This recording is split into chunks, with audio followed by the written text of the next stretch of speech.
All right. Hi, everybody. Welcome back to another episode of X to Succeed. This is Gearface. I am joined once again by my good friend Jay. Jay, thank you so much for being here. Yeah, absolutely. Happy to have you. And today, we are talking a little bit about everybody's completely uncontested favorite Exceed character, Satoshi, from back in the Red Horizon days. Nothing controversial to say about him at all. Um, uh, I will tell you prior to starting the lesson, Jay, that Uh, you were completely uncontested on the list of people to teach me about Satoshi. I'm not sure if anyone else wanted him, so even more than usual, thank you in advance for your patience and your willingness to cover this guy. You are the last bastion against chaos. You are the only thing holding this project together because no one else wants to cover Satoshi. Oh yeah, I mean he is a character, that's for sure. My understanding is that he's a character. Yeah. Really looking forward to learn about him. A couple disclaimers before we get started, as always. Number one, we're going to be talking about playing to win on this show. That is not the only way you can play Exceed. I urge you to play Exceed for fun. With Satoshi in particular, I urge you to play Exceed for fun. Um, uh, Playing to win with a Red Horizon character is a little bit awkward because they have rotated out of competitive play. They're from this season up here. That doesn't mean that the advice that we are going to give you doesn't apply. Just you probably aren't going to have a chance to use it in tournament anytime soon. Play the way that you find fun.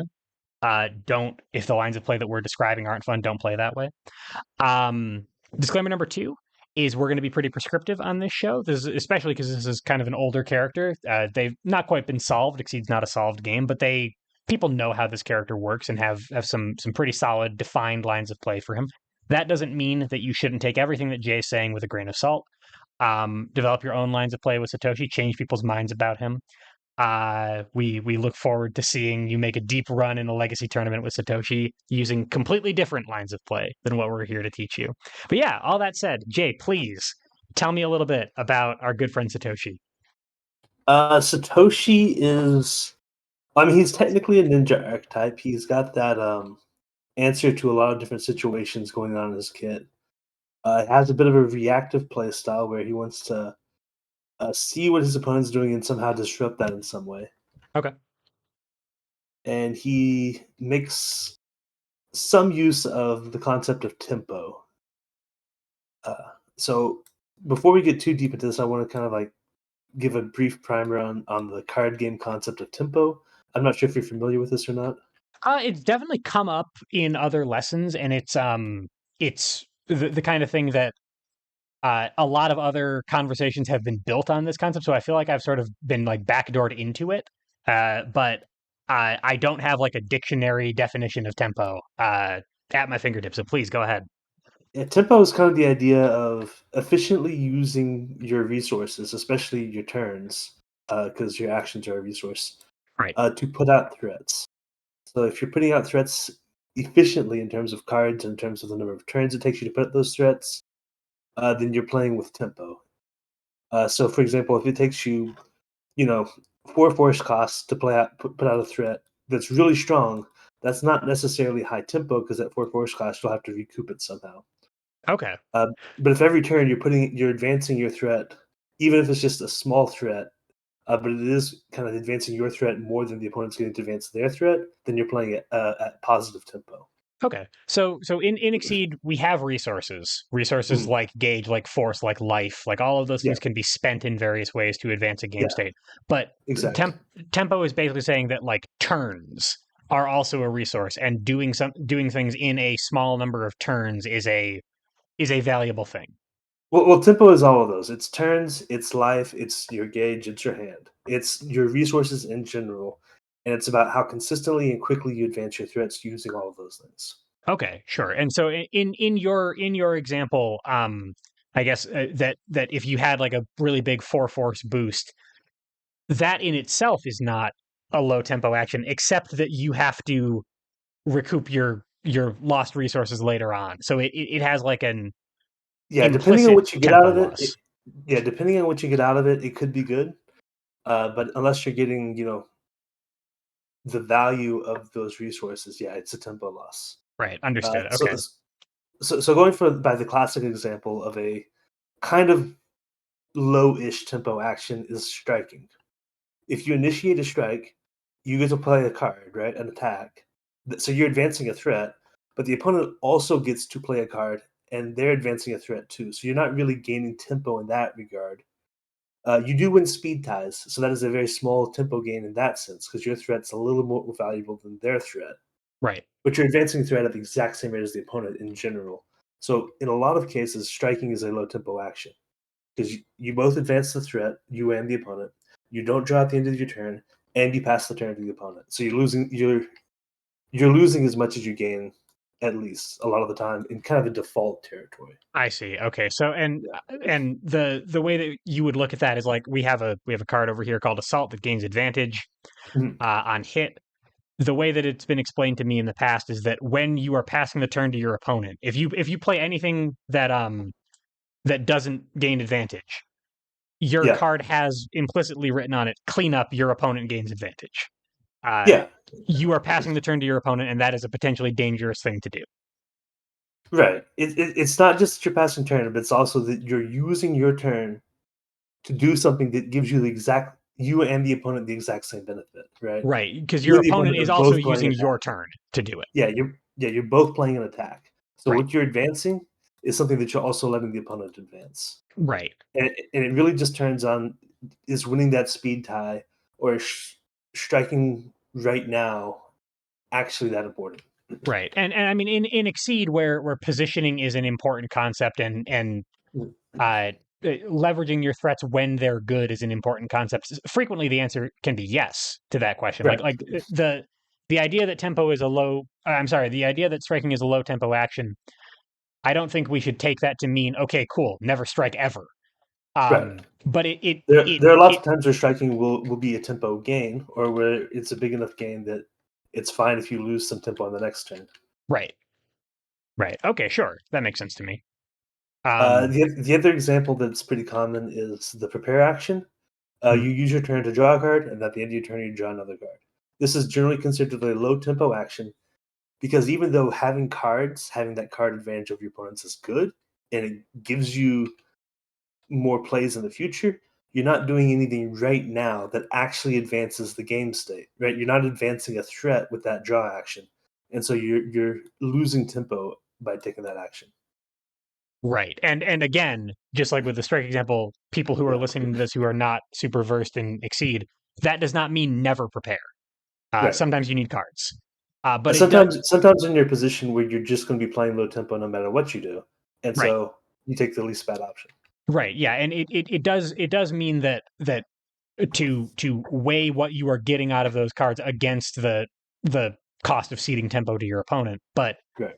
you kind of have to do that sometimes if you're trying to maintain a Yeah. resource advantage for other reasons, right? Yeah. And to contrast it, change cards is often higher tempo because even though your total force account is not going up as high, uh, you're filtering your deck more aggressively, getting the options that you actually want more quickly. You're potentially spinning stuff from gauge, so you fill up your hand faster than you would Right. just by taking the prepare action. You're filtering out options for people to use reading on, so you're accomplishing more with that action. So it's generally considered higher tempo. Right. Sure. Yeah. So I'm bringing all this up because um, Satoshi plays a lot with tempo. He's not necessarily a high tempo character, but he does play into tempo, and he forces his opponent to play more aware of tempo in terms of his play patterns. Okay. And we're going to bring up his front side ability and, of course, his exceed ability as well uh, to explain how the first way this shows up, right?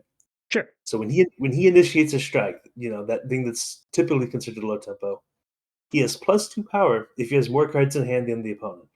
Right. So the first and very obvious thing that this does is striking is potentially a lot better tempo for him now because if he has that condition met and he's getting that +2 power, then initiating a strike is suddenly better than waiting for the opponent to initiate a strike where you don't get the +2 power. Right. Because this only happens on his turn, and I mean, +2 power is like the equivalent of putting fierce down with every strike you throw on your turn is a lot. Yeah. That's pretty Yes. crazy. And then if we flip them over for the cost of 3 gauge, exceeding, by the way, on this character would also be considered low tempo because you are essentially passing your turn to do nothing on this particular turn. Right. But his exceed is the exact same thing except for now it's +4 power. That's too high, Jay. No, that's appropriate, I'd say, but it is definitely a high number. I'm not used to seeing the number 4 with a plus sign in front of it on an exceed card in general. That doesn't happen very often. It's a very scary number, and in fact, both sides have scary numbers. I'd say +2 is pretty scary. Sure. Yeah. I mean, And again, fierce now strike is pretty crazy. I'm also noticing that this is, not just specials. This works on your normals too. So like yes, on exceed in exceed mode, I don't know, like grasp just stuns sweep. yes, correct. Ugh, that's messed up. All right, so now we get to the second way that his ability is going to play around with tempo, and this is for both players, right? Right. He has to have more cards in hand than the opponent. All right, so that other low tempo action I mentioned, prepare, suddenly has a little bit more tempo on it because you're now drawing up your hand size to gain plus power, right? Right. Okay. So you are getting a resource advantage by drawing cards, but that also means that you are leveraging or readying a threat to leverage by Yeah, drawing cards. but this is also going to be changing the way the opponent plays the game too, because their draw action is higher tempo. Because if they reduce your power by drawing cards, that increases the value of their prepare action. Right. So now you have a character whose abilities just says the prepare action is a lot more valuable for both players. So you end up with games where it's very natural for both players to just prepare until you have 7 cards in hand. You can't do it anymore. Right. And it does result in a little bit more stalling gameplay on both sides in that regard. Just because I, as Satoshi, am trying to leverage this power on my Mhm. character card because it's really Right. really scary, and my opponent is like, "Well, I can't let him have that, so I'll prepare too." Yeah. Okay. Satoshi, in effect, this power affects is a power for both characters. For Satoshi, it says I have +2 power. For the opponent, it says you have -2 power if I have more cards in hand when you strike. Right. Okay. Yeah. Sure. Yeah, On your turn in particular, that makes sense. yeah, So so again, like I assume like we've talked about Red Horizon characters before, you and I, and the pattern tends to be that they are exceeding as soon as possible. a Um, lot of times, yeah. is Um, that also true of Satoshi? Should I be reading this ability as, or should I be reading my game plan as being to get to this Satoshi as quickly as I can? only if you aren't wasting, only if you don't value that tempo that you're losing by exceeding. So, example would be if I have more cards in hand, I'm not going to exceed. I'm going to strike, right? Because I want that +2 power, and throwing that away just to potentially have +4 power, but I know the opponent's going to negate it on their next turn is not good. Oh, okay. So Yeah, in the same way that like you might not exceed under threat, or if you're at range one with if you're Tager and you're at range one and you're not used to having range one and you need to, now it's time, you need to deploy your threat right now. yeah, You're not going to find yourself in a situation where you have cards, a greater number of cards in hand than your opponent very often. You right, need to pull the trigger when you have it.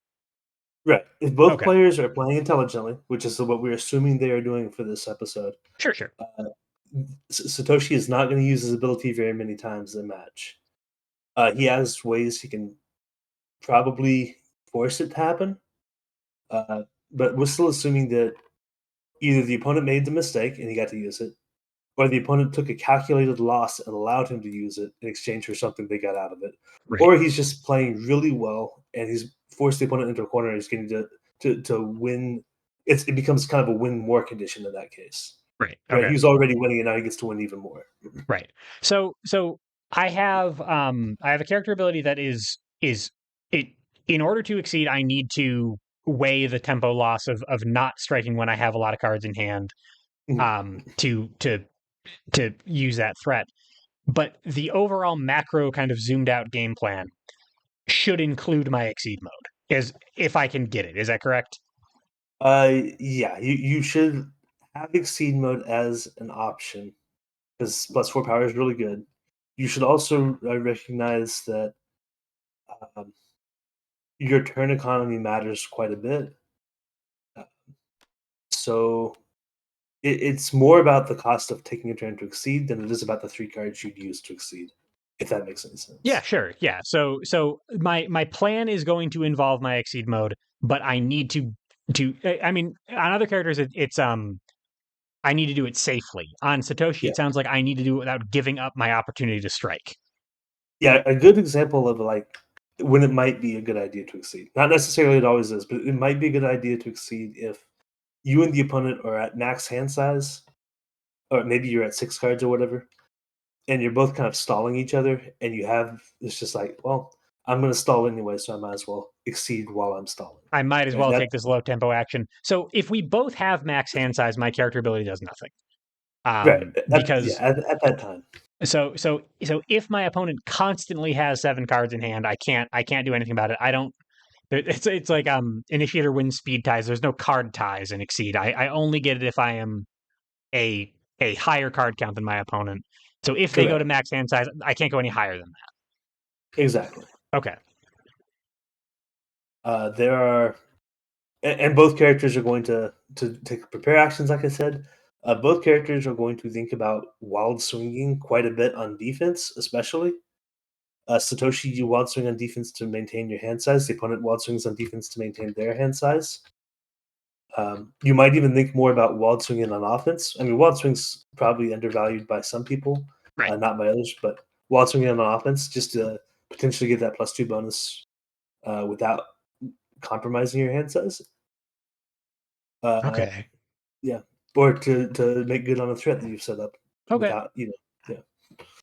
So that is my overall goal, despite the fact that my opponent is going to try to stop me from getting this, and despite what Mhm. it does to the game's flow. My Yeah. plan is to hit with these like overwhelming strikes. It's not so dire for me that I will never have my character ability because my opponent's going to be playing around it too much. I'm going to still Oh, try. you are going to try, but I think it's not so much about capitalizing on it as it is giving the opponent a reason to not let you capitalize on it, and then using that situation in other ways to your advantage, right? Because if the opponent's playing a lot more passively, then you're going to win strikes in other ways without that +2 power. Hopefully, that's your hope. Okay, all right. So But it's a the +2 power is good enough that if they let you get it, that's good for you. And if they don't let you get it, you're still playing with that threat in play, so that it influences what type of actions are available for each of you. okay. So Yeah. rewinding a bit. If people haven't seen this lesson, I apologize. But to our Eva lesson, Mhm. when you were talking about uh forcing plays and Right, putting something on the board as Eva to make your opponent do something that they don't really particularly want to do, right. and that having its own value. Satoshi is saying like, you better prep, you better prep a lot, and I because you don't want me to have this, and that Yeah. in itself is an advantage for Satoshi. I will say that they both play with tempo a lot. Like, Eva is the tempo character in season 1, and Satoshi tries to be that to an extent. Um, he has a couple of weaknesses in this regard. The first one is that forcing the opponent to prep isn't necessarily good for you, because, like, how do you punish that, right? Right. Yes, they're being low tempo, but you're also being low tempo. Whereas Eva forcing the opponent to strike a lot, you can punish that by eventually gaining a card advantage from that, and the boost recursion that goes with that. And then the other side is that Satoshi doesn't necessarily have a big payout uh, from in case the opponent tries to play against type. Uh, he has some Okay. payouts, but he doesn't have any like massive backbreaking moves that'll win the game from Okay. by So themselves. it's less like, how do I put this? It's less like I am going to exploit my opponent's desire to counteract my character ability and beat them that way. And it's more like we're both playing under this weird rule set of Exceed where we have to prep way more than kind of either of us want to. But I'm gonna try to control that by having a big threat that I can use if they slack off. Yeah, you're basically playing under this alternate universe version of Exceed, where prep is suddenly a very good action, Okay. um, and you're looking for ways that the opponent slips up, or ways that you can get small wins out of that. Okay. I gotcha. Yeah, And maybe as we go through the kit, we can talk about sort of what those yeah, small wins might look like, and maybe where we can find places that our opponent can slip up. yeah. And as we go through his kit, you'll see that there is another side to this character that's not defined by his ability. There's another way that his kit defines the way he plays. Okay, So sure. yeah, And then but because we're not going to get my character ability all the time or even most of the time, this is not a situation like on like Shuriken Illusion, for example, probably really mhm. often does have 2 power. It doesn't have 6. Yeah, Uh, absolutely. it's not like Fight, where like on demand bonus power kind of really does mean on demand bonus power. Like you could look at the cards in his kit, and he probably is hitting that hard. Satoshi, the printed value of his cards are going to be what we're playing with for most of the game. Yeah, yeah, and I will reiterate, there are 3 situations where you can expect him to gain that power, right? His opponent made a mistake. His opponent chose to let him have that in exchange for something they wanted to do that was good for them, Right. right? So it was a calculated exchange. Or Satoshi is already winning in some way, and now he's going to win even more because he's in that winning situation. Right. I gotcha. Okay, cool. All right, Do we yeah, want to get into the kit? absolutely. Let's actually, before even looking at the attacks, let's go through all the boosts one by one, because this is going to be very important for discussing anything else for him. Okay, sure. Yeah. So let's start with his ultra boosts because those are pretty cool. Those are fun to talk about. Uh, we have this finishing blow boost, right? 3 force costs. So again, that's a big expensive boost to do one big thing, right? Right. You're giving up some tempo. You're definitely saying that you don't care about having the most cards in hand, right? Right. Yeah. Um, It would be almost impossible to, barring a ton of gauge expense. but this boost says something pretty cool, right? It's +3 power, +1 speed, now strike. Yeah, So this is that's great. yeah, this is you saying I don't care about my character ability because I'm getting all the benefits of it and more, and I'm guaranteeing that it happens. I don't have to force my opponent to play into me or ask their permission if it happens. No, this just gives me power and even some speed and Right. strikes. Right. It's really cool. Yeah. Okay. Okay. It occurred to me after I said something. We were talking about this being expensive and it guaranteeing that you're not going to have your character ability. Mhm. I was thinking about that in terms of the force cost. Right.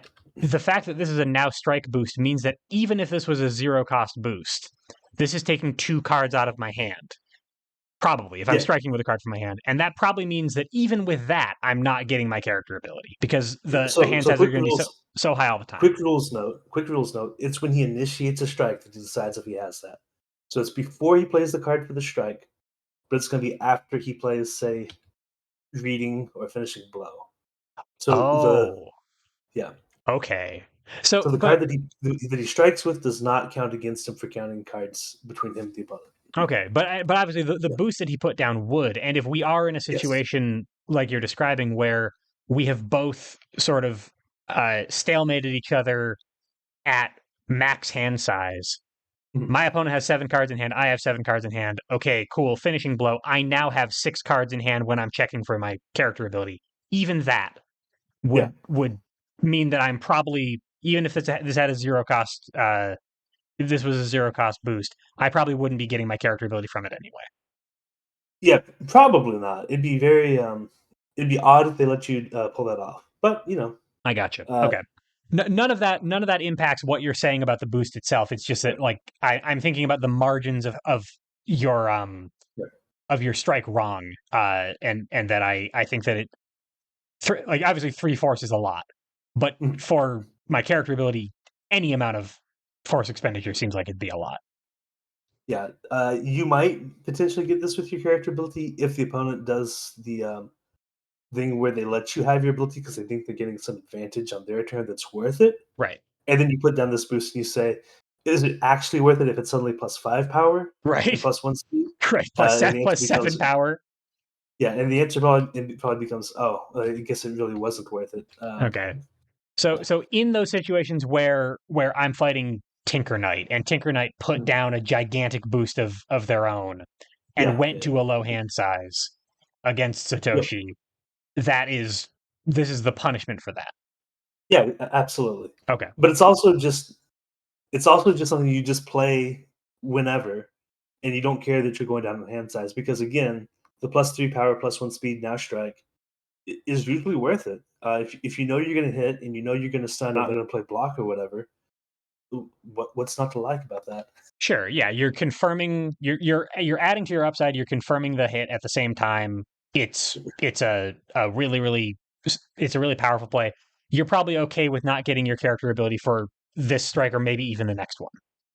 Yeah, you're okay with not getting it for several strikes at that point, but it's fine because the whole point of your character ability is to do damage, and this does damage. This does damage, sure. Okay. Yep, yep.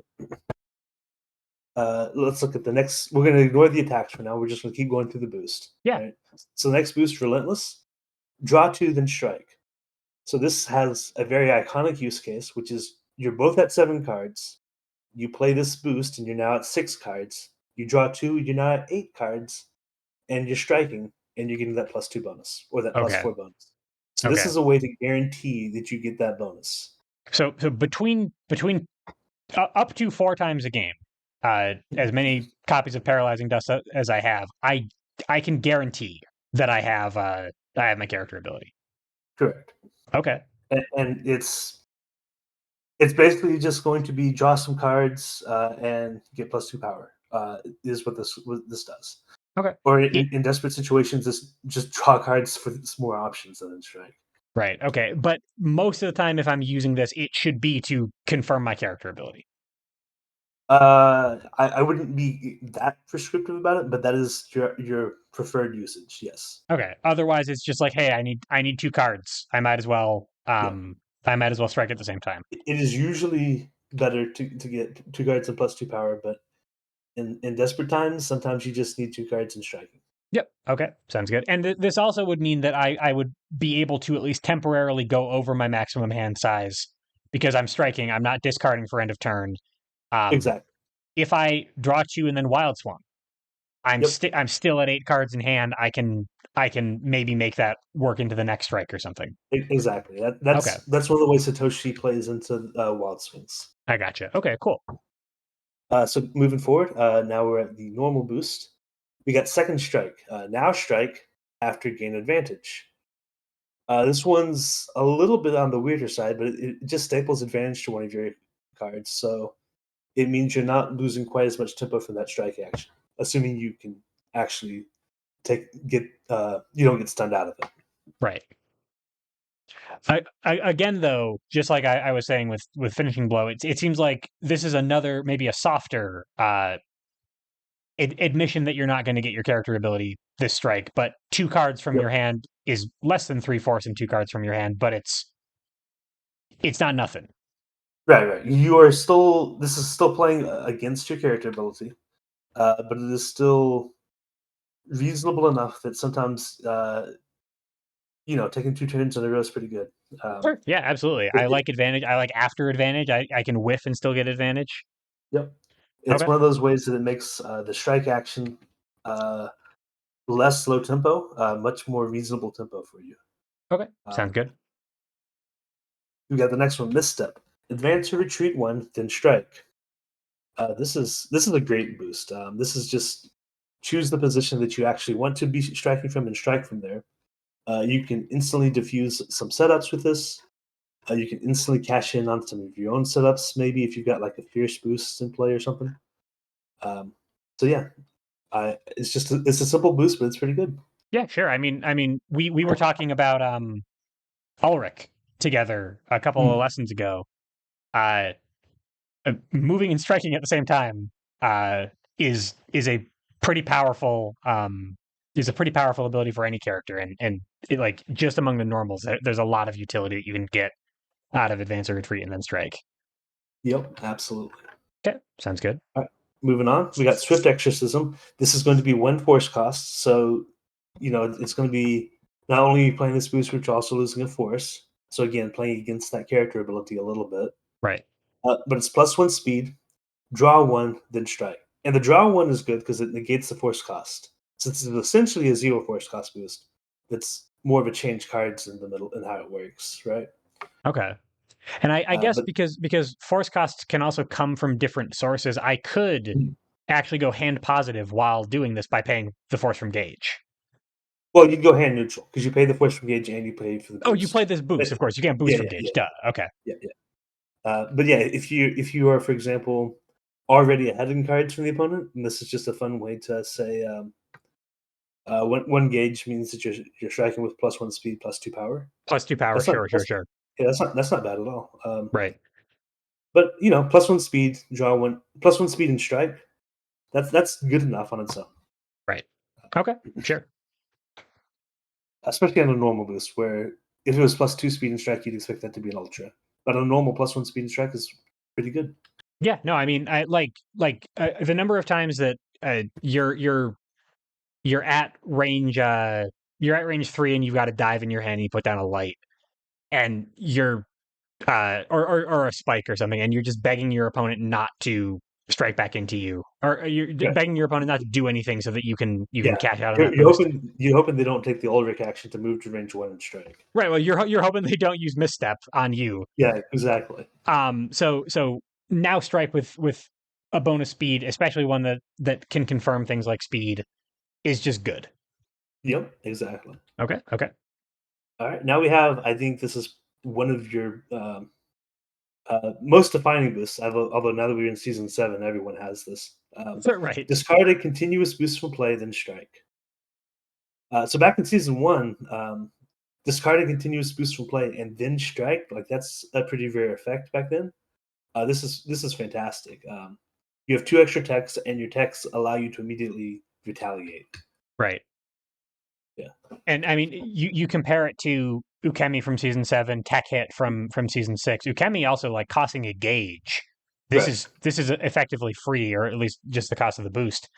Um, so I mean, you're talking about misstep being this great way to diffuse setups, or Yeah, end a boost war kind of on your terms. It seems like yeah. Banishing And Blade is banishing like it also diffuses setups, and it potentially turns the setup into your favor if you've both got boost in play and something they don't, and you still have yours. okay. I'm I think I might be I think I might be noticing finally after all these cards why you've gone through all the boosts first.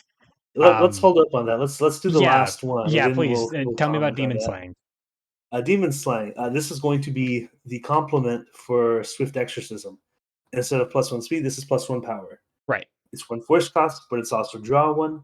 So you're still force cost effectively 0. It's just a bit of a change cards going on there. right. Uh, and it's not quite as good as +1 speed, but +1 power is still decent enough to be worth it. Sure. Yeah, you could put it on EX attacks that you're positive are going to hit. You put it on sweep. You're feeling pretty good. Yes, exactly. Okay, I got you. All right, so here's the IQ test. What do all these boosts have in common? They all. I mean, I can't help but notice, Jay, that they all do say the word strike on them. Yeah, every single one of his boosts on his ultras and on his specials, and then just throw in the boost on reading on focus for extra. His kit is full of stuff that is do something and then strike. Right. Huh. So that is his actual ability, right? It's not the +2 power, which does affect how he plays. It affects how his opponent plays, and it's important. But his actual character ability is everything he does has a boost that says do something and strike. Interesting. And I mean, I before I caught on that this was sort of the sub theme of the character, I kept cutting in to be like, yeah, but this is anti-synergistic with the character ability because it's taking Right. cards out of my hand. Yeah, but all of them are. So Right. I They I are am all they are all I'm anti-synergistic with that +2 power, but that's because his character ability is a little misleading. His character ability is a bonus on top of everything else he's doing, and what he's actually doing is playing this disruptive playstyle where he tries to diffuse what the opponent's doing or gain some instant advantage, and then strike before they have a time to react to it. Okay. So my opponent is busy thinking about this or busy thinking Mhm. about this maybe. Yeah, And they are preparing, they're taking what would otherwise be, as you said, like otherwise be low tempo actions. My boosts and really like kind of everything that I'm doing is going to be about exploiting that and getting an immediate advantage and capitalizing on it when they are worried about this. yeah, and even when y'all are both at max hand size and y'all are both playing y'all's turns out, the opponents will be doing stuff that's pretty good for them. Generally speaking, they have their own game plan, and your game plan is just to say whatever you did, I'm going to say no to that and do something, make us do something else. Okay, so I'm a counter puncher. Yeah, yeah, exactly. I get you into a situation where we're both up on resources, we're both sort of like staring each other down, and we're both afraid to do anything, and then they kind of trepidatiously do something other than prep, and then I immediately kill them. You would hope that would be the ideal. Okay, I get you. Interesting. So let's go ahead and look at his attacks and see how he will try to kill them. We already know he has the normals. Sweep and focus and dive and spike are all fantastic ways to maybe kill somebody. So let's Yep. see how he's going to supplement that. Starting with the specials this time. Sure, sure. So we got Shuriken Illusion. Shuriken Illusion, great card. It's this very much a season one stat line. You know, range 3 to 5, speed 6. You don't see those types of stat lines a whole lot nowadays, but here you go. And you got that hit effect of close 4. It's mandatory. It doesn't say close up to 4, so you are going to be getting into their face afterwards, assuming that you hit with it. Right. But you know, you stun out other ranged attacks, or if you don't stun them, you just jump in underneath their fireball. Um, and it's that high speed means you can cash in on that +2 power if you've got that, or +4 power, because it's not like the opponent's going to go first in most cases. Right. This could often mean this could often be a 3 to 5, 4, 6, or even 6, 6 if they are slacking or if I did set up a situation. Yeah, exactly. But the flip side of that is it's very much something that can be called out with a sweep, and then that's just a losing trade for you. Right. Uh, but it is good to have that fast ranged option. Helps you deal with ranged matchups a whole lot better. Okay, so Uh, this is my anti-projectile card. I'm not using it as like my move don't move mix up with dive or anything like that. it is very much an anti projectile card. Let's go ahead and actually do paralyzing dart next because it's going to actually play into how you play Shuriken Illusion. Okay. Paralyzing dart is going to be the mix up for Shuriken Illusion. It's the same range. It's 2 speeds slower, but it doesn't move you, and it has ignore guard on it. So this is kind of something that they play sweeper focus, and you because they expect Shuriken Illusion. This says but I knew you were expecting it, so I played the mix up. Right. Okay. So this Uh, stuns out slower things guaranteed unless it's got just lots of armor, and it has that hit line of the opponent must discard a card at random. Um, if you manage to play this on defense, you're feeling really, really good because all of a sudden that might just mean that the opponent has less cards than you next turn. right. Okay. I mean, like the kind of sweep effect, the hit discard. Those can always be very punishing. But on Satoshi, anything that takes a card out of the opponent's hand is potentially devastating. Yeah, exactly. Okay, I Yeah, get you. that's kind of how you get some of that win more +2 power. It's like you played something on the opponent's turn when they thought they were going to win, and all of a sudden it means that you not only won, but you're winning even more on the turn afterwards. Okay. So Yeah. I guess that would also mean then that you might be if you are trying to leverage us on defense, you might act and specifically leveraging its ignore guard on defense. Mhm. This could be like a range 3 mid speed, Yeah, a you range 2 might defensive mid speed. play it raw, no boost at range 3, right? Okay, because if the thing you're trying to stun out is sweep, sweep does not hit at range 4 or range 5. Right. If the opponent is so insanely overconfident, they're going to play a range 3 sweep into you. That's like, okay, here's what happens when you try that. Right, I got you. But and regardless, I mean, on curve, ignore guard even without a mix up option is pretty strong. Taking Yeah, something out of my opponent's hand on Satoshi seems very, very strong. So this seems just like a solid card all around. absolutely. It's a good card, and it's made better by the fact that it's got that mix up with Shuriken Illusion. Right. Okay. As we're going through these, also, Jay, any thoughts about like any of these cards? Are you always leveraging as a boost? Are like a Shuriken Illusion important enough that it's difficult to play Demon Slaying, for example? Same with Paralyzing Dart. With one exception, I would say that all the cards are balanced between their attack and the boost. Okay, So if they have a you good will use attack, both then for they most also of have them. it. Right. If they have a good attack, they also probably have a good boost. Okay, If they have a sounds good good. boost, they probably have a good attack. And you're very much playing the situation. You're very much looking for the counterplay for what your opponent is trying to do at that moment. Okay. Yeah. Let's go on to Yokai Fury. This is going to be undercurve, right? It's 1 to 2, speed 5. It has that hit effect of push 1, gain advantage after close 1. So it doesn't actually create space, right? Right. Um, it does have that gain advantage line, which is nice for Satoshi. Um, if you can somehow diffuse their, play something else that diffuses their strike, one of your boosts or whatever, and you play Yokai Fury, and then you suddenly have a turn to do something else that doesn't require you striking. Yeah. Um, or if you have a lot of card advantage in some situation, you play something like Yokai Fury or Assault or something else that gives you advantage, and you're going to capitalize on that +2 power multiple turns in a row. Okay, so in that Tinker Knight example that we were talking about a Yeah. second ago, like if they have dipped not just one card below hand size, but enough that I could strike twice in a row and still be above them in hand size, Right. this is a Yeah. advantage is a payout option for that. Yeah. It's a little bit of greed. Okay, It, it or it's a it's strike honestly and then with advantage I prep. yeah, it's honestly not amazing.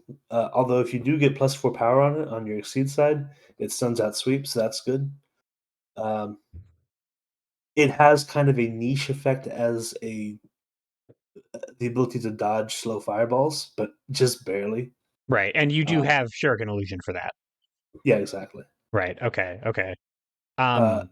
so this card actually boost probably is better than the strike a lot of the time. I'm going to Okay. say Sure, that it's makes not the sense. notable example that I was thinking of before, but I would say this boost is better than the strike. Okay, I got you. Yeah. All right. Ceiling strike. Um, hit. It's another below curve option. It's that 1-2-6. So it's a slow grasp basically. Hit the opponent must discard a card at random. Get that knockdown effect on it. And after advance or retreat 2, so it functions a lot like grasp in terms of what it beats and why you would play it. So But again, it has that knockdown effect on it, which means it is another case where you can kind of set up a win more situation. so again, if you do this on defense, especially, this is a pretty a pretty dangerous card. Yeah, it's definitely got some potential in that regard. Okay. It's interesting because like both of these the stat line like for being an undercurve attack these are not remarkable cards. Right. Remembering that there's a possibility that they could have 4 power stapled to them, hitting for 7, hitting for 6, that sounds a lot better. But they also, even if we don't give ourselves that, even if we say, well, you probably won't have that. Uh, And just the extra power doesn't necessarily make these cards good because you can put extra power on grasp, or you can put extra power on sweep, or something that's going to right. not have the downsides. They would probably honestly do better. So the Yeah, reason that you were playing this card specifically is for the sweep effect, is to get something out of your opponent's hand and then move. yeah, that's that sweep effect, and the movement makes this card situationally useful. Okay. And this is the most notable case where I would say the boost is something I probably use a lot more than the attack. And I'm not sure if that's my personality in terms of how I play, or if that's just the correct way to play it, but that is how I play it. Right. Okay. I could also see like if you are playing to evade something, uh, this is an after. Like this is not a hit effect, which means that unlike Shuriken Illusion, you could actually probably play this at sort of the mid range and dodge out of the way of a sweep or something like that. Oh yeah, absolutely. Yeah, you can Okay. definitely Okay. do that. Okay. Cool. And the yeah, no, that basically covers it. I will say that in season one, especially, uh, discarding boost is very strong because there's a lot of strong boost, and there's not a whole lot of action compression in the way season seven has. Right. So the discarded boost and then strike is a pretty good effect specifically for these seasons. Yep. Okay. Sure. The you're kind of saying that like Ukemi and Tech Hit are balanced around. I mean, like to be honest with you, like Ukemi sees play in season seven because it's a strong effect, but most boosts in season seven are not left on the field long enough for you to Ukemi them. You're Right. Ukemiing Let's Rock, not Yeah, exactly. not Swift Destruction, right? Like the quality Yeah, of stat boost in this season is way higher. you're not discarding way of the warrior and then striking, right? Right, right, okay. And as a balancing act, that's why this is rarer too. Yes. Okay, I get you. I get you. How about Uh, Demon Slayer Slash? this is the meme card for Satoshi. Yeah. So look at that stat line: 1 to 2, power 9. Like that's got to be impressive, right? Mm-hmm. Speed 2, no armor and guard. So just not even looking at the text on the card, this tells you high risk, high reward, right? Sure, big If they scary if mid speed. yeah, if they play anything faster, it doesn't do anything, and you just eat damage. Right. But if they play something slow, it's like, oh, I get to hit you hard. All right, now let's look at the actual text on it. Ignore armor. That sounds Wow, great. you can't even block this Can't thing. even block this Before, thing. before, -1 power per card in the opponent's hand. Now, what did we say at the very start of the episode about what the opponent's doing with their hand? Yeah, so this is a 1 to 2 2 ignore armor. Yeah, this card is garbage. That's Like, impressively bad. yeah, this card goes from having one of the coolest looking stat lines to actually not working. Not even setting out block a lot of the time, It, because again, the opponent is heavily incentivized to just not go low on hand. right. And the cases where this card actually works is going to be cases where you are already winning by so much that you don't need this card. Right. Sure. Sure. Okay. It's like we sometimes I've been in lessons where people are talking about like a big scary card that like, here let me keep talking actually about because I've heard that this is like the worst card in Exceed. I've heard people theory I crafting about Demon Slayer Slash for a while here. I am having a hard time figuring out where you would actually have a lot of value out of this one. To be Yeah. honest. So I mean, you just want to play. If you want a big scary effect, you just play sweep, right? Because you got that stun guard, and you got guaranteed 6 power. Like, how in the world is this going to beat that? yeah, but I mean, but Jay, this could hit for 13 though. If my opponent Yeah, was not did not realize that they were yeah, playing against Satoshi somehow. yeah. This could Um, hit for 13. Alternatively, you could play anything else and hit for a bunch, and have some other effect on it that actually even trades up even better than this. and have it be relevant for any portion of the game at all. Right, right. Yeah, So exactly. the example So that I was going to this give, card is if the opponent is intentionally throwing, Demon Slayer Slash is just how you remind them that they are intentionally throwing. sure, I get you. The thing I wanted to bring up was I remember from a lesson that Fakey did with me on Spectre Night that this is your range one command grab, range one spike kind of thing, and if this is a for people who have not seen the Spectre Knight lesson, this is an ultra that you will probably never play.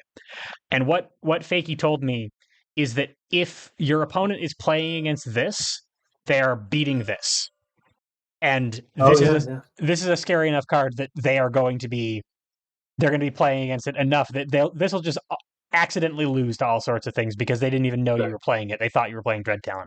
It's like it's Right. like Dread Reaper is not a good enough card to be worth what it costs, but I will say this: it still gives you something for that cost, right? It still gives you that extra 5 power. right. I'm not sure what Demon Slayer Slash actually gives you. So the reason that I bring this up is not actually the comparison point. It's that Yeah. if your opponent is playing against this, they are playing against this. Hmm. If your opponent is playing against you, they are playing against Exactly. this.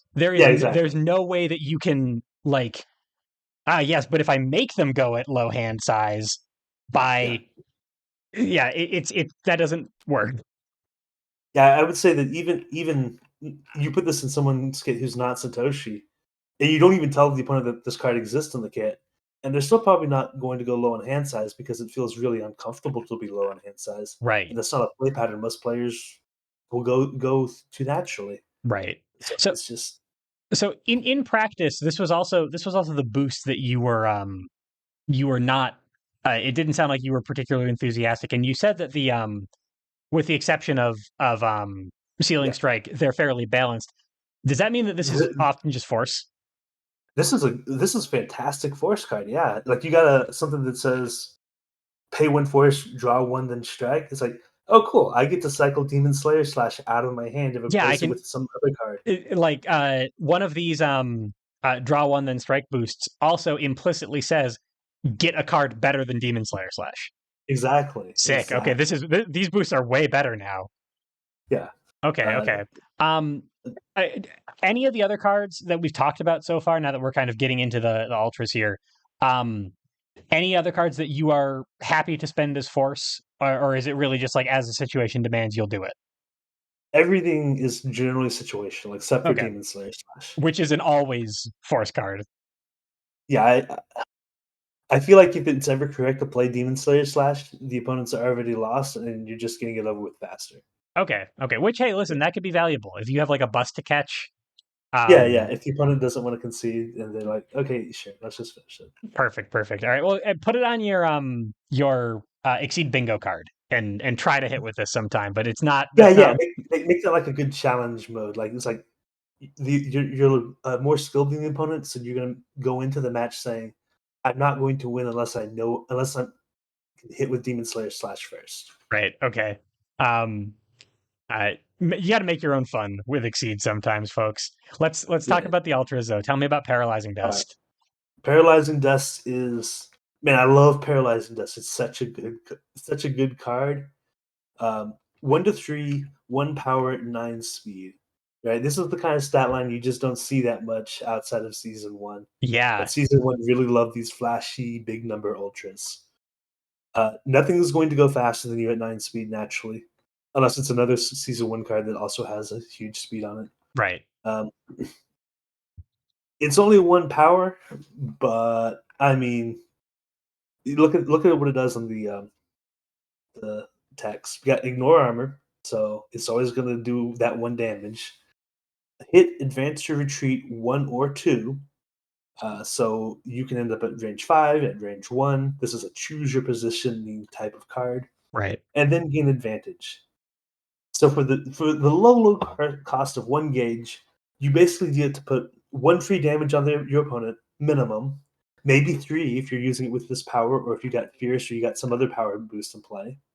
So you're putting some free damage on there. You're getting to choose your positioning, and then it's your turn again. So this is a combo starter or an interrupt. It works just as well on This is whatever defense. you want it to be. Okay. You can just Okay. throw it out, and it's just like I'll just take 1 damage. I don't know what I'm gonna do with my next turn yet. I just And get 1 damage. and you'll if they play a sweep, okay, maybe I'm not moving in. Yeah, I'll back up and see what I got at yeah, range. exactly. Okay, so it's just a Like flexible card to throw out. Satoshi is guaranteeing that no matter how badly the matchup is going for him, he's going to get like 2 to 4 damage out of the opponent per game. Okay, sure, that makes sense. Um, Yeah. and I mean we've talked about a couple times now that the the ability to actually get your character ability is pretty nebulous. It Mhm. seems like uh, how consistent this card would be at hitting if you were going to cash out on your character ability. Um, Yeah, this actually I wouldn't wouldn't be a horrible necessarily. choice. It would be fine. I wouldn't necessarily say that I want to cash out my ability, but I'll take it if I can. Okay. Generally speaking, the character ability really gains a lot of value when you're playing something that's fast, but that's normally trades badly. Whereas paralyzed and dust always trades positively, right? Because Right, you because can never you're be going to taking. dodge. It's going to be one Yeah, to zero most of the time. you should never be taking that revenge damage unless the opponent's just insanely good at defense. I see. Okay, so Yeah, you would put it on assault. You'd put it on yeah, grasp. You wouldn't. And yeah, honestly, your normals in general seem like they are a pretty good target for if you are going to cash out with your character ability. yeah, exactly. So Okay. like if I'm putting my character ability in paralyzed and dust, I'm saying I don't have anything better to do with it, so I might as well get 3 damage instead of 1. Right? Right. It's fine. It's not necessarily your golden case. Okay. That makes sense. Yeah. Then we got Jigoku Banishment. 174, so very much a mid speed, Right. right? Hit the opponent must discard cards at random until they have 3 in hand, and then you gain advantage. This is your combo starter. Uh, Right. but but the catch is that you have to you have to surprise the opponent in some way to get this to work because grasp and grasp just kill it. Right. Okay. So they've got 3 cards in hand. You clearly have Mhm. more than 3 cards in hand because you're Satoshi Yeah. and you've been playing your game plan. And if you did that into paralyzing dust, like you have a fair amount of advantage in your kit. You could Mhm. actually Yes. keep that advantage hit open for quite a long time. Yeah. If you get Jigoku banishment to open them up in some way, and you've got a lot of cards at that point, it just becomes that win more condition that I was talking about earlier, right? If Jigoku banishment actually hits, you're doing pretty well because that's 7 damage off of just 2 gauge. Right. And then you're going to continue doing well on your next couple of turns. Right. Okay. And in terms of how you are confirming it though, I mean, that seems rough. You got reading, you've got Yeah, reading is going to be a fantastic way to do that. even You also going to just you're going to play that mental game where you understand what your opponent's doing so well that you can just call out their range one sweep with this. right. Okay. But like putting light on it is it's still going to be below curve. Putting defend Hmm. on it isn't really going to do anything because grasp and cross are still going to beat it just the same. You kind of Right. have to call your opponent out. There really isn't any other way to land this card. Yeah. It is a high risk, high reward card. And the reward is worth the risk if you get it to pay out. But you're definitely taking a safe character archetype and playing something that's very unsafe. Right. Okay. And I'm also, I mean, finishing blow is also guaranteed value, pretty much. That is kind of Yeah, not really in competition with Satoshi's character ability. yeah. Finishing blow is expensive, but it's very safe. Right. Jigoku is uh, not safe, but it's very good. It's very strong if it does Yeah, land. So if you yeah. are obviously if you see that their fast options are down, it's over, right? Like you combo them to death. Oh Um, yeah. do you personally is it the situation where like you need to hold this over your opponent's head so maybe you'll boost the first finishing blow but not the second so you can keep on threatening Jigoku banishment? No, I don't. I don't even threaten it. I just if it comes out, it's gonna be something that they're not expecting, basically. Okay. Makes sense. Yeah. Um Like I'm not gonna put time and resources into making Jigoku good. I'm just going to be aware that it's a good option if in case the golden opportunity does show up. if it does show up, sure, Yeah, you would throw it. yeah, Okay. yeah. All right, that makes sense. So we've got our sweetest specials and ultras. We got their boosts. As you said, most of them seem fairly balanced between their use cases. You're using them Mhm. flexibly. You're kind of adapting to the situation. Um, in terms of like the overall shape of our game plan. We're prepping a lot. We are um, trying to get this power, but really what we're doing is using these boosts opportunistically to get in hits with advantage Mhm. where we can. Yeah. Um, how are Yeah, we're we being eval? opportunistic. We're getting some chip damage in there. We're playing normals man a lot of the time because if we play normals man better than the opponent, we don't need to worry about all these fancy tricks. Right. Okay. Um, how am I evaluating my gauge payout? I have two very cheap ultras. I assume Mhm. that I am probably going to be using some of my gauge for economic stuff, like for just moving around Yeah. the board or for changing cards, because that's sort of the red Or for horizon. these one for some of your force costs in your boost. Yeah. Yep, yep. Lots of honestly, yeah. You have a fairly expensive kit in general. Probably a fair amount of that is coming from gauge. Mhm. And you don't want to spend from hand because you're trying to maintain resources for your character ability. Right. Um, are you building up for a payout with Jigoku Banishment and Paralyzing Dust, or really is your gauge mostly going towards your exceed mode and kind of whatever else you need?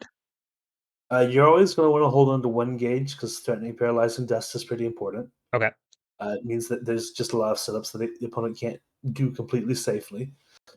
And other than that, you're just being completely opportunistic. You're spending gauge to do stuff if there's stuff you can do with it. You're letting it build it otherwise, but it's absolutely fine to just keep spending that gauge whenever you see an opportunity to spend it. okay. I mean, I noticed when we were talking about the cards in the kit and whether you would get your character ability on them, you pretty regularly referred to your character ability as +2 power and not as +4 power. Do you tend Right. to not exceed at all as Satoshi?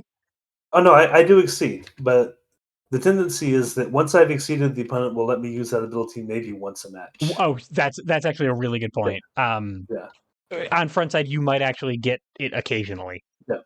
Okay, Or I get you. maybe both copies of Paralyze and Dust are buried at the bottom of my deck, so that by the time I exceed, I get to use it twice, but I never got to use my front side ability in exchange for that. Right, I get you. Yeah. Um, my and it seems like your economy is also obviously very flexible because you are doing everything pretty opportunistically, with the exception of Demon Slayer Slash, which is always force. It Yeah. sounds like quite a bit of your force costs are going to come from Gauge in general. Um, any other like what is his economy like? I'm noticing things are kind of expensive. He doesn't seem to have a ton of card draw, but he's going to be prepping a lot. Yeah, Um, he's going to be prepping a lot, so his economy is perfectly fine. He will have a couple of turns a match after he plays this finishing blow boost, where he's going to be a little bit hurting economy wise, but otherwise, the lack of gauge cost, combined with the fact that he's always going to have high hand size anyways, means he doesn't struggle with economy. I Right? get He you. doesn't excel with it, but he doesn't struggle with it either. Okay, sure. So all these things are fairly affordable Mhm. because the way that Satoshi plays means that he will be able to afford them. I get you. Yeah. Um, and we've already talked about sort of his tendency to just be normals man. Mhm. Um, so are you are you how do I put this? Are you being normals man because your normals are typically just better and more applicable than your specials, or are you being normals man like and using your special boosts to enable your normals? What does his normal game look like? Yeah, normal's ban on Satoshi is a lot of using your special boost to enable, right? Because if you negate whatever setup your opponent does, and now I'm going to play my normal attack, and I'm going to have some small advantage with my normal attack because of what my boost did. Um, like that tends to work out pretty well for you. Okay, Paralyzing Dust, like I said, is always free damage. So like that's always an attack that's worth using. The boost might be worth more than that, but Paralyzing Dust is always worth it as a baseline. right, And this mix up between Shuriken Illusion and Paralyzing Dart is a very good mix up. So like having that online for attack options is great. right. But otherwise, your normal attacks are good enough that you don't care about your other specials and ultras as much as just cashing out on normals as much as you can. Okay, and just using either your character ability or your special boosts to Mhm. enable your normals, you could be Yeah. uh fine just with that. But the flip side of this is that for neutral play, your only real options are your normal boost, right? So if Hmm. you're not doing this, do something in strike because the opponent is in a situation where that's not good for you. Um, you have to rely on your normals to play neutral, right? These are the If only you things want that let you not strike.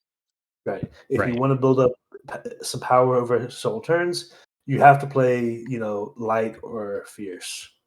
Right. If you want to change positioning but not strike, you have to play backstep or run. Right. It's that Okay. kind of mechanic. Other than that restriction of his character, or rather of his kit just not having any non now strike boosts, uh, are you pretty much using your normal boosts as another character would? Like you put light down when light is good. You put fierce down when fierce is good. Are there any particular important combos that we should think about for normal boosts? We care a little bit more about defend than when we would normally, because his kit has no guard or armor on it. Okay. So having that option is actually better for him than it is for most people, especially since a lot of his stuff is below curve. Right. Um, you care a little bit more about this advantage on assault, um, because again, this is a guy who likes to take turns, Right. take If action. you ever do get to a point where your opponent is at a weakness, you want to keep him there. Right. Okay. Um, yeah. Other than that, you generally do play him pretty straightforward. Okay, sure. So the plan is leverage my character ability when I can, use my special boost when I can't, throw good mix-ups with my good mix-ups at range. Mhm. Um, see crutch on paralyzing dust whenever I can. Uh, see if I can land Jigoku banishment. If not, finishing blow is right here, and then just be normals man. Yeah, exactly. Okay, I get you. Anything else about the game plan or any other strategic considerations that we should go over before we talk about counterplay and then maybe wrap it up? So I'm going to be completely honest. I don't have a ton of experience with Satoshi compared to some of the other season characters. Mhm. I've played him enough to understand the basic idea, but I feel like if you really want to get into the season one meta and you decide Satoshi's your guy for whatever reason, you will probably figure out stuff that I have not mentioned yet. So I would encourage experimenting. Okay. Yeah, I think that's a great idea. Please tell us, as the disclaimer said at the beginning, please tell us where we're wrong with this guy. Oh yeah, yeah. Turn him into the next Vincent. Yes, please. I can't wait for that lesson. I've got a lesson with Dion Vincent pretty soon. Okay, so it sounds like that's the Satoshi game plan. Um, what is my opponent going to be doing to deal with this guy? How do they stop him? So again, you do want to be very conscious about how many cards you have in hand. You want to be a lot more defensive than you would normally be in that sense. Uh, if you've got a big expensive boost that lets you do something good, you want to say, is this worth giving my opponent +2 power? A lot of times the answer is going to be no. Maybe I should just beat Satoshi with less flashy effects that are more consistent, right? So being consistent but not flashy is usually pretty good counter Satoshi play. Okay. So Yeah. look at all the cool things your character can do, and then put those aside, and then find all Unless the the cool things, unless the cool things are good economy, in which case lean into that. true. Yeah, no. If your whole character's whole thing is drawing a lot of cards, you might be doing all right for yourself. Yeah, Satoshi really struggles with characters that have just a naturally good economy. He also probably struggles with characters that are pretty good at hard control because Satoshi has soft control, right? He has good reactions to stuff, Right. but he doesn't lock down the game state. Right. He locks down your opponent's like mentality. He makes Yeah, you prep, but he doesn't have anything on his character card that says your opponent must prep. yeah, yeah. I So get you. so if you can play control against him, you're doing what he does, but even better. Because yeah, Okay. And then otherwise, it's like his card quality is not the most out of this world outstanding thing we've ever seen. It right. sounds like if you can, you just kind of punch him. Yeah, you just you outstat him, you outpunch him. You don't really play a lot of mix-ups, right? You don't give him the chance to call out what you're doing and punish you with a Jigoku. You Right. just play stuff that's good, Right. and if you just play stuff that's good, you're probably fine. As long as you are not giving him his character ability for free. And it Right. sounds like you can Yeah. give him his character ability like sometimes Right. as long as you're getting value out of it yourself. Right. The general rule is play low risk against him. He won't be able to punish you that hard. He'll get that guaranteed 4 damage from paralyzing dust, and you'll say, "Man, I can't go perfect against this guy, but I'm still gonna win." Right, sure. You're either going to win or lose big in 4 strikes, or it's going to be a very long grindy game, and you will probably win incrementally. Yeah, if you're playing to win, That's it'll be a grindy game. Just accept that mindset that you're going to be playing a lot of boring turns, but just play consistently, play smart. It should be possible to win in most matchups. okay. Uh, And then what Satoshi is doing in return, it mhm, like basically the lesson on Satoshi that you've given me is with the counterplay already baked in. Right? exactly. Like you talked very briefly about the fantasy of Satoshi, but really in reality, the reason that we're using all of these things is because my opponent won't let me have this. They're Yeah, already doing the exactly. counterplay. Exactly. Okay, I Um, get you. I want to ask like a kind of a hypothetical question. You familiar with Galdred from season 2? Yes, actually, I had a great lesson with Reggie on Galdred. All right, going off of memory, what is his character ability? Galdred's character ability is that he can't he will always only have 3 cards in hand. So He'll so so going so going off of that, do a little theory crafting for me. What does that tell you about the matchup between Satoshi and Galdred? It sounds like hell. For who? It sounds like a really bad time for Galdred, Jay. I'm going to tell you, I've seen this matchup, and Galdred wins. Really? That because Galdred just plays good cards, and it doesn't matter that Satoshi's going to punch him hard a couple times because one, Galdred actually has good economy. He's limited on card draw, but he's not taking actions to get up to that 3 cards. Right. Satoshi's taking a lot of dead actions to make sure he stays ahead of Galdred. Interesting. And then Galdred has good cards too. So that's kind of the situation Satoshi's in. You put him in a matchup where it is theoretically very favorable, and it really doesn't work out that way for him in practice. Okay, interesting. And that again, that doesn't mean that Satoshi absolutely cannot win, but it does Right. mean that the line of play that Jay described where you're crutching on the things that aren't your character ability, that's why he described it that way, because you can't Mhm. do it against even Yeah, against Galdred. yeah, exactly. I get you. Interesting. Okay. You're going to get that +2 power a lot more against Galdred than against others, but you're just going to be dead before it matters. Right, he'll just run you over. And hey, Yeah, I mean, even when Galdred has 0 cards in hand on Beast Within and is eating your face, you still yeah, can't play Demon Slayer Slash, even though it would be perfect because yeah, it would just yeah, lose. exactly, That's so good. exactly. Um, and then theory craft from me in return, Jay, as we wrap this up. If Satoshi got time warped into the year 2024 Mhm. and wound up in some matches against some characters who he was never ever in competitive play with, like our Under Knights, like our Blaze Blue, like our Guilty Gear characters.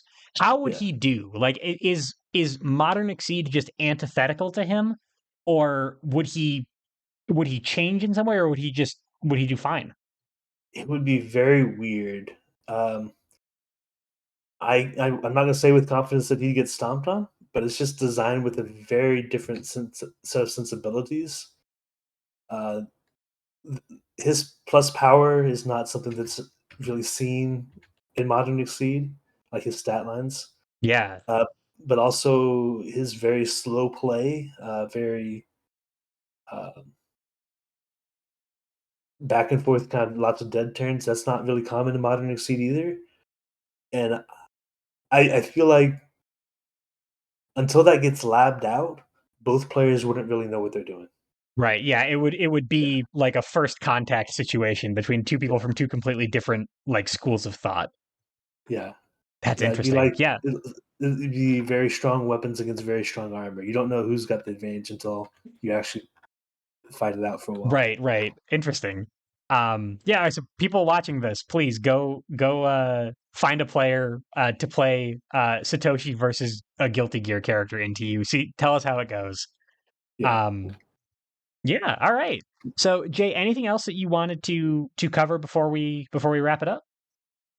I think that's pretty much everything. Yeah. All right. Well, thank you so much. This was awesome. I went in knowing pretty much nothing. I've come out obviously the greatest Satoshi expert. Um, Looking forward to talking to you again soon about another character. Thank you so much for your time and your expertise as always. Yeah, absolutely. Yeah. And folks at home, hope you learned something. Hope you enjoyed yourself. Go play Satoshi. Represent him in the modern meta. I look forward to hearing about your results. I And I think will. Satoshi is a really fun character to introduce when you're facing against a new player. Pick up Satoshi. That way, you're not doing something that's super unfun, but you're teaching them to avoid bad habits. Yeah, that's really great idea. He's the tutorial boss of Exceed. Yeah. Interesting. All right, yeah, I'll take that. Cool. Folks, hope you enjoyed yourself. Hope you learned something. Go play Satoshi. Thank you for your time and your attention. I will see you all for the next one. Goodbye, everybody.